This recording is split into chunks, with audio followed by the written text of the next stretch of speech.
So I'm in a small garage. I mean, not tiny, but small enough. And one of the great things is I don't have to go all the way over there. We're gonna move the car.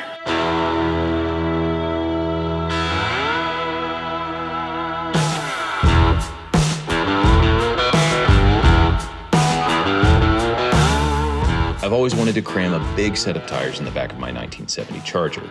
As you can imagine, that requires a good bit of sheet metal work, but not so much that a guy in his garage can't figure it out with some time and the right tools.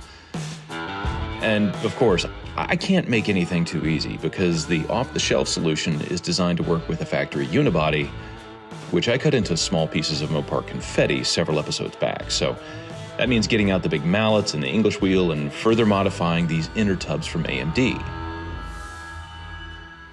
Bam. I tell you, those things, those are handier than pockets on a shirt.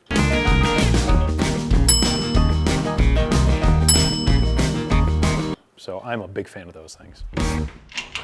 Hey y'all. So we got a lot of work to do today. I have got to make basically this inner wheelhouse match all the work that I've done over here, which there's a lot of little steps in here. Probably the notable ones are, I've got a little section that's flattened out and rounded. I've got the front area expanded to match the contour of the frame, and I've flanged it to mount to the frame. We're going to cover two of those in the episode today. That is really all about kind of flattening out this contour that mimics a factory look of the original fender, and then doing a little bit of expansion to make the front part, instead of tapering like the original fender did, to make it really match and square off with the way that I've built these frame rails so far.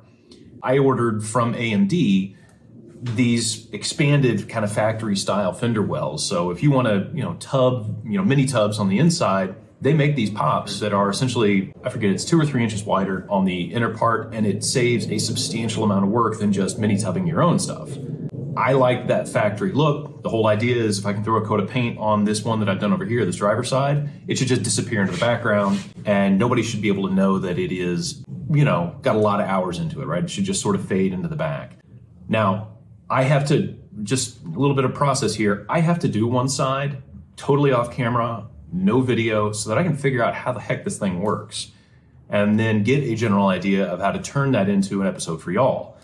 Because really what we're talking about here is not, hey, here's how you go and fiddle around with some inner wheelhouses. It's mostly here is how I have done it. I've never done this before, so I'm figuring it out as I go and telling you guys all the work that kind of went behind it so that you can do this on your own and feel pretty good about, quite frankly, just getting started and taking a stab at some things. Like I said, got a lot of work to do and might as well get started. A quick piece of detail here, and I guess maybe a little bit of a disclaimer too. I cut and stretched the leading edge of each of the inner and outer wheelhouses about 3/4 of an inch. I needed the leading edge of the panels flush with the arch of the unibody and tight to the torque box area of the frame. Yeah. This really makes today's work possible. It was a pretty simple slice and weld and blend process, but I just didn't want to leave that detail out.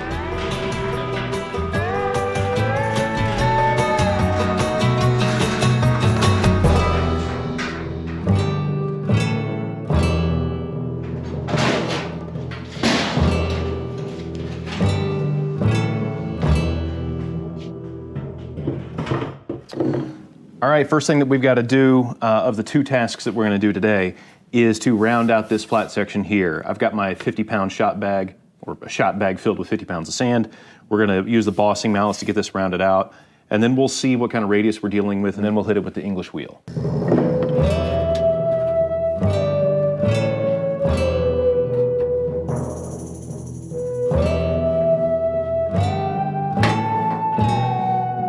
No turning back now.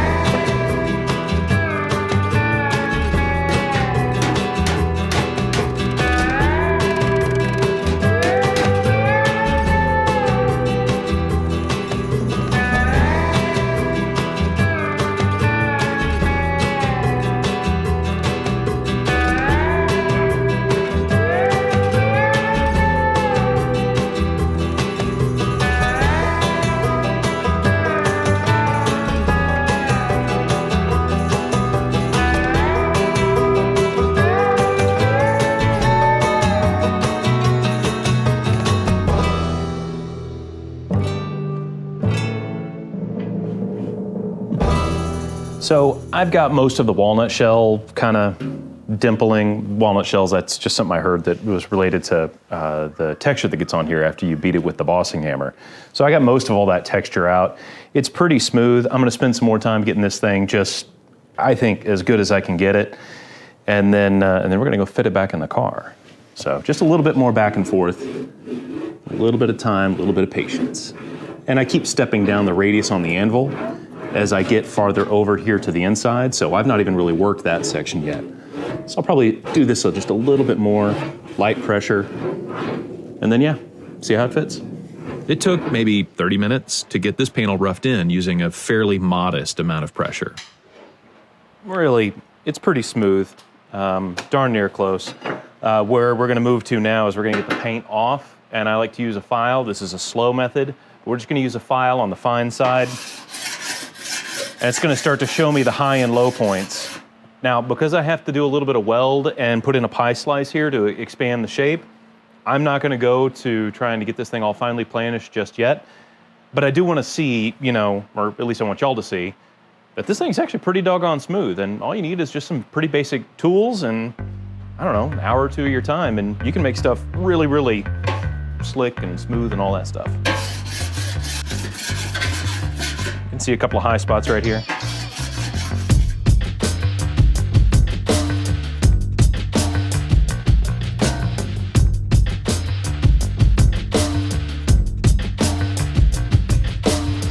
Let's take a look, just so you guys can see. These dark marks right here, that's where there's still a little bit of paint in these little recesses, right? So these are low spots, and then everything around here is a pretty high spot. That is, I'm pretty proud of that. That's not a bad place to start. I can come from the backside and hit it with this lower crown dead blow, and I can work this thing back out a little bit. And then also, these low points, you can go back and forth with the English wheel or your planishing hammer and get those out very, very easily. This is not too bad. I'll probably work these out and then take this and we'll fit it, because we're gonna have to do that cutting section that I was telling you about. It took a few minutes to work some high and low points closer to even, and quickly ran the panel back through the English wheel for that rough finish pass before getting it fit back in the car.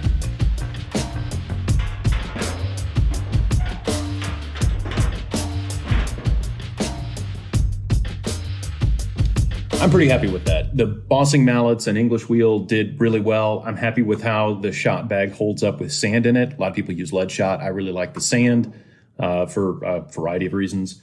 But that all stood up really well, and it took a nice shape. And then the dimpling, or walnut shells, as some people call them, that all came out pretty nicely. And to the tune that the English wheel, with just a little bit of work, guys, I maybe spent like an hour and a half, maybe 2 hours, smoothing all of that out. It all worked pretty well. And so with that flat spot rounded and roughed in, let's move on to what I think is the trickier part of the process, broadening the forward profile so that the wheelhouse edges better match kind of the square section torque marks of the frame.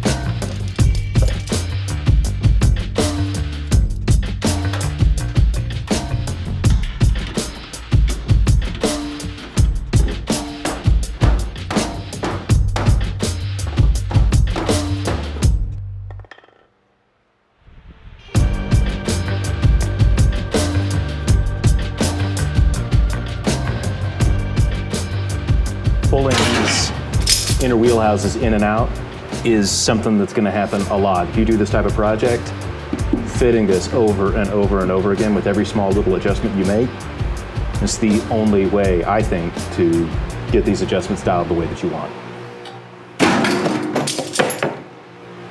So you're going to get pretty good at it. Getting a filler panel welded in with minimal distortion requires a tight fit, and that's made a whole lot easier if the edges are just straight and clean. And while the net expansion of the front part of the inner wheelhouse is only maybe 3/4 of an inch at the widest, there is a good reason why I'm making this patch just a little bit bigger.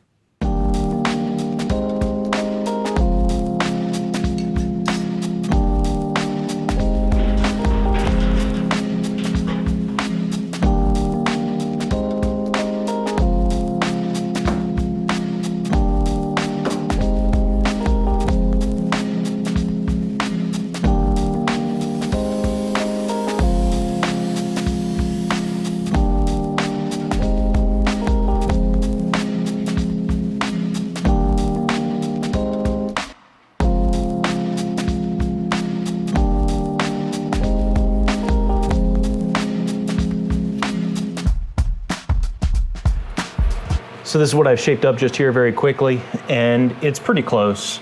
It's certainly close enough to go ahead and get this thing put in the car, but I'll show you. I've got these magnets. They're really pretty stinking handy. Picked them up off Amazon.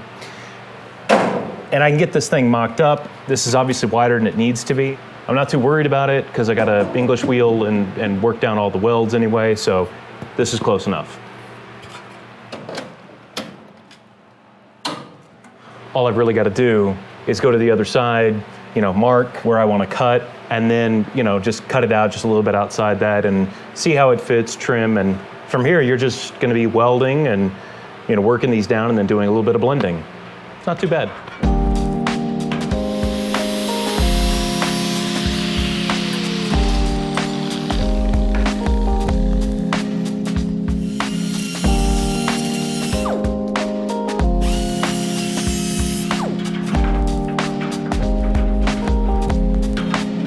So I've got the patch in there, the extension. It came out to widening the fender, I think maybe half. I think it was ultimately about a half, 5/8 inch, something like that.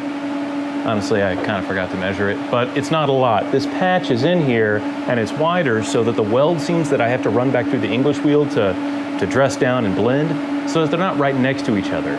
This places them, about 2 inches apart. That's easier to work with. So now all I've got to do is tack it in place here on the car, and I'll pull it off to do the finish welding on the bench. My TIG welder's set to 55 amps straight current.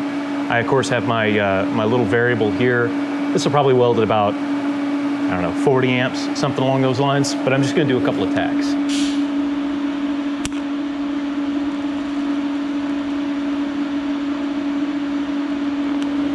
One thing I gotta be careful of is because there are magnets on the other side of this panel, it can make your arc flutter a little bit. So you can't weld like right next to a magnet. You kind of got to move it around, make sure that, the arc is stable and you can actually get some penetration on it. Anyway, it's trial and error.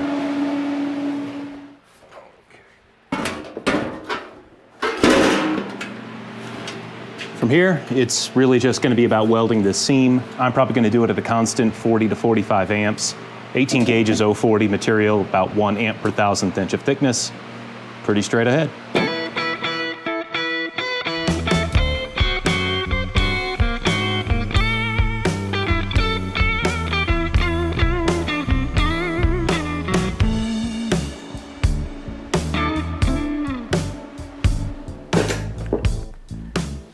And it's going to be a whole lot more of this as we go. Just more welding, going about 40 amps all the way across this in pretty controllable sections. I am using a copper backer on this as a heat sink, and I'm just gonna have to do it in some, sections that are about 4, maybe 5 inches long, and get that whole distance across until the whole seam is welded.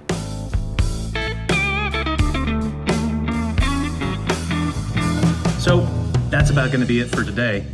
I'm trying to show what all this stuff is if you just sort of invest a day, maybe day and a half or so. And you're just gonna chew up your hours with fit up. It's gonna take a while to get these things the way that you want, but time is a valuable tool.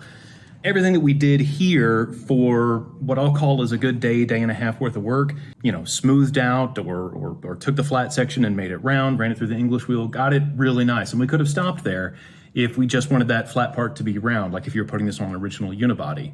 But I have this goofy frame I made and I've got to make this thing fit the profile. So I sliced and cut and expanded it. And now this thing has really got a pretty darn good fit. About matches the other side. And what I got to do next is go through and do all the welding and then blend it down and make sure that the welds are nice and even across. It's going to take a little bit of time, and I think that's what we'll do on the next video.